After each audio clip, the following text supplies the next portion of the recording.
बिस्मिल्लाहिर्रहमानिर्रहीम। अस्सलाम वालेकुम बच्चों, I hope all will be fine and enjoy your summer vacations. I am your math teachers. अस्सलाम वालेकुम बच्चों। अच्छा बच्चों, हम 4.3 स्टार्ट करेंगे। 4.2 की तरह ही है ये।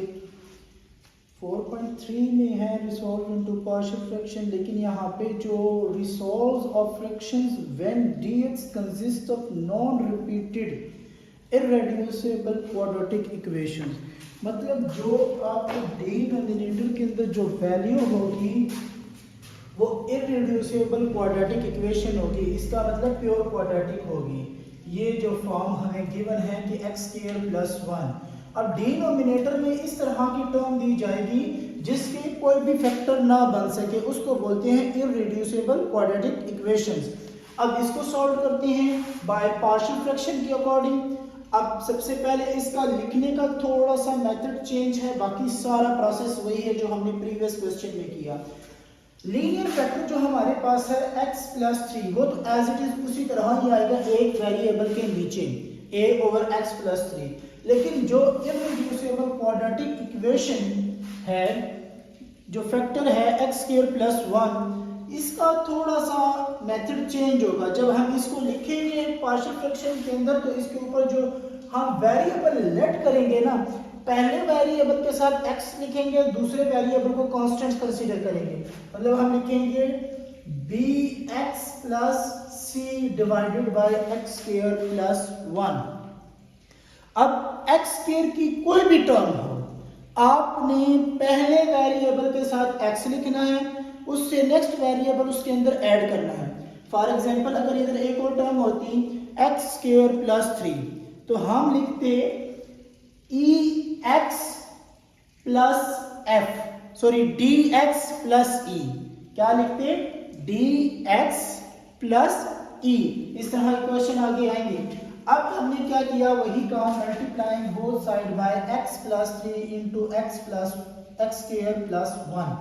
अब x प्लस 3 के साथ कैंसिल हो जाएगा, x स्क्वायर प्लस 1 के साथ कैंसिल हो जाएगा। रिमेनिंग टर्म आपके पास यहाँ पे बच जाएगी 3x माइनस 11। अब यहाँ पे 3x प्लस 3 x प्लस 3 से कैंसिल, तो x स्क्वायर प्लस 1 बच जाएगा, तो a into x square plus 1। इसी तरह x स्क्वायर प्लस 1 से कैंसिल, तो bx plus c into x plus 3। ये हमारे पास इस तरह हमने 4.1 एंड 4.2 में किया, जिसको इक्वेशन नंबर 2 का नाम देते थे, वही इक्वेशन बन गई। आगे से वही प्रोसेस, लीनियर फैक्टर एक है, लेट किया उसको 0 के इक्वल, इंप्लाइज दैट जब हम 3 को दूसरी साइड पे शिफ्ट करेंगे, क्योंकि इसका साइन इस साइड पे प्लस है, दूसरी साइड पे वो माइनस हो जाएगा, तो x is equal to -3 answer आ जाएगा, जिसको पुट इन इक्वेशन नंबर 2 में करेंगे। तो x की जगह यहाँ पे भी 3 आ गया, x की जगह यहाँ पे भी 3 आ गया, यहाँ पे भी 3 आ गया, 3 आ गया। अब 3 माइनस 3 तो आंसर 0 आ जाएगा, ये पूरी टर्म 0 हो जाएगी, ठीक है, जिसकी वजह से मैंने 0 लिख दिया। 3 का -3 का स्क्वायर, क्योंकि पावर इवन है, तो इवन पावर किसी भी नंबर के ऊपर हो, अगर उसका साइन नेगेटिव है तो वो पॉजिटिव में चेंज हो जाता है। -3 का स्क्वायर प्लस 9 आ जाएगा, तो 9 प्लस 1 10 आ जाएगा। -11 -9 तो -20, प्लस 10 इधर मल्टीप्लाई है, दूसरे पे डिवाइड हो जाएगा, -20 ओवर 10, 10 1 10 2 20। तो a का आंसर आपके पास आ जाएगा a इज इक्वल टू -2।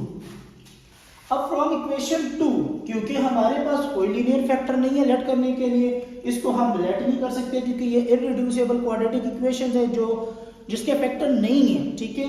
तो हम क्या करेंगे, कंपेयरिंग कोफिशिएंट के अकॉर्डिंग जो 4.2 में मेथड किया वही काम करेंगे।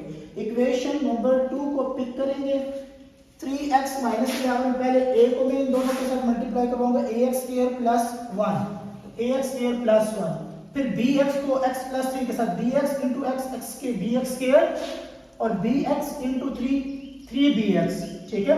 फिर उसके बाद c into x, c plus c into 3c, तो 3c आ जाएगा, ठीक है।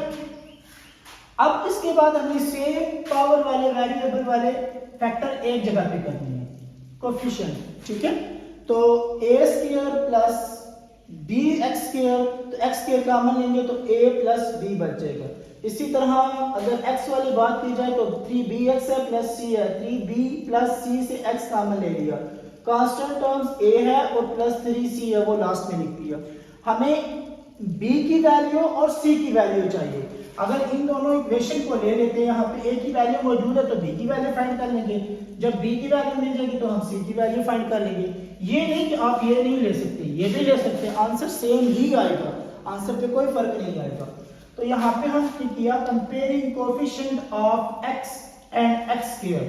हमने x और x स्क्वायर के कोएफिशिएंट को कंपेयर किया।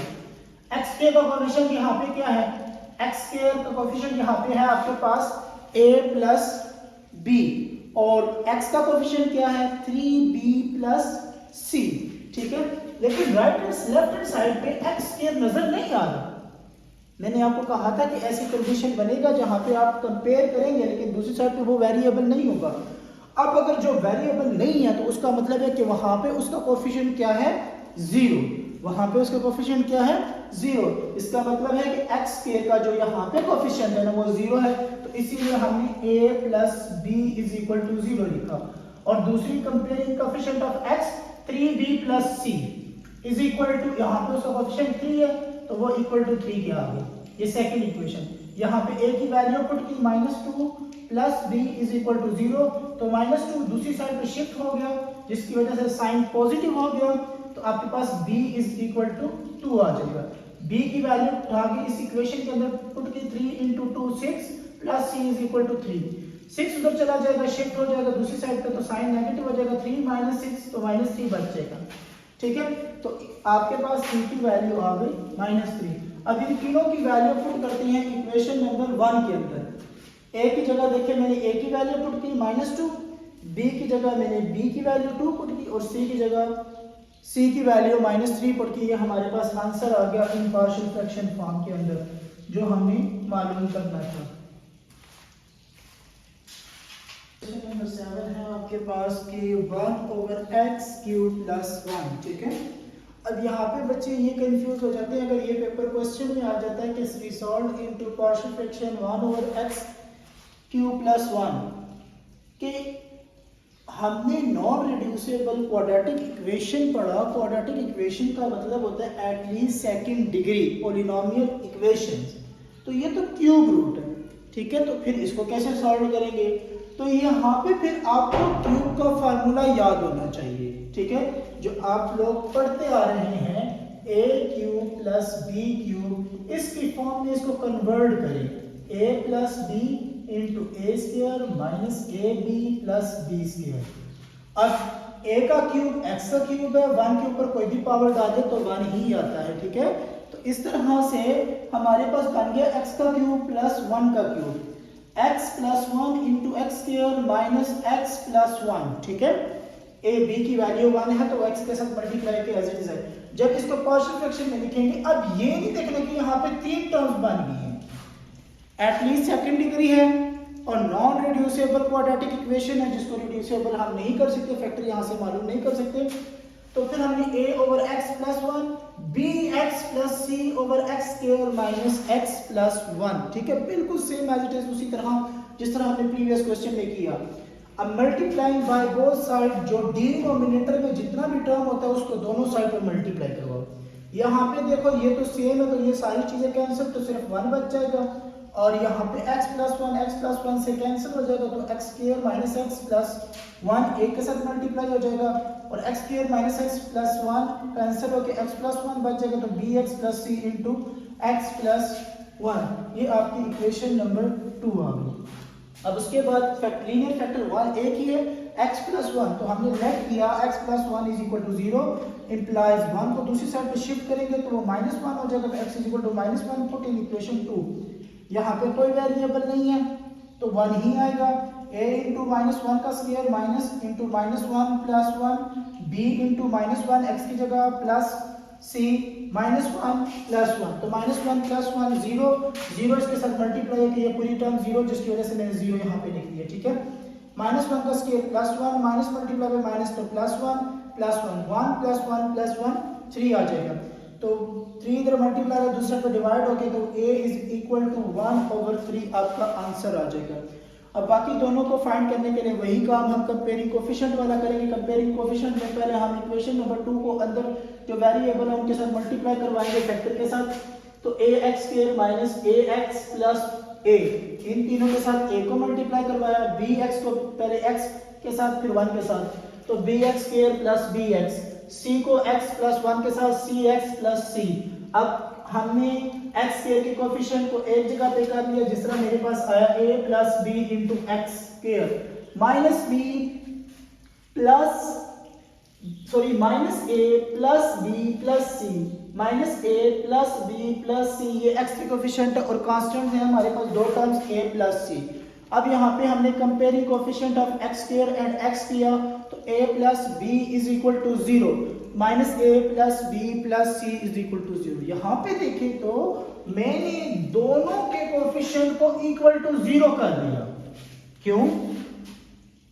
आप लेफ्ट हैंड साइड पे देख सकते हैं, सिवाय कांस्टेंट्स के अलावा कोई भी कोएफिशिएंट हमारे पास मौजूद नहीं है, ना ही x का मौजूद है ना ही x स्क्वायर का मौजूद है। तो इसका मतलब है कि उनका लेफ्ट हैंड साइड पे जो कोएफिशिएंट है उसकी तादाद जो है वो 0 है। तो जब हम comparing coefficient of x square and x करेंगे तो इक्वल टू अगर कोएफिशिएंट मौजूद नहीं है तो हम उसको 0 के इक्वल कर देंगे, जैसे हमने यहाँ पे किया। a की वैल्यू मौजूद है तो a की वैल्यू पेस्ट की 1/3 plus b is equal to 0, तो 1/3 उधर चला गया, तो b की जो वैल्यू है वो b इज इक्वल टू -1/3 आ गया। फिर दूसरी इक्वेशन में a और b दोनों की वैल्यू पुट की, दोनों सेम वैल्यू थे तो आपस में ऐड होकर -2/3, क्योंकि माइनस माइनस होकर प्लस ही है, साइन माइनस का रहता है, तो -2 जब दूसरी साइड पे शिफ्ट होगा तो वो साइन प्लस हो जाएगा, तो c इज इक्वल टू आपके पास आ जाएगा 2/3।